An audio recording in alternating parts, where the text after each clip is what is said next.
Shu non olib kelish bilan uyga non topib kelish juda katta farqi bordi. Shu yoshligida non olib kelish uchun do'konga chiqqan bolalar hozir katta bo'lib non topib kelish uchun musofir yurtga ketyapti-da.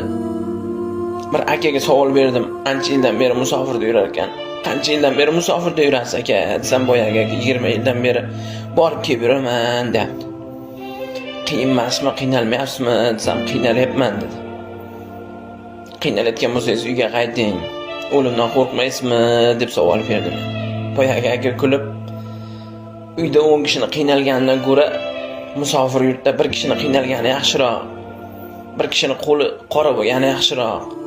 Men o'limdan ko'ra ota-onamni, bola-chaqamni, oilamni qiynalib yashashdan qo'rqaman dedi. Musofirlarni o'ziga atagan bitta orzusi yo'qda. Yashirincha pullar yig'adi.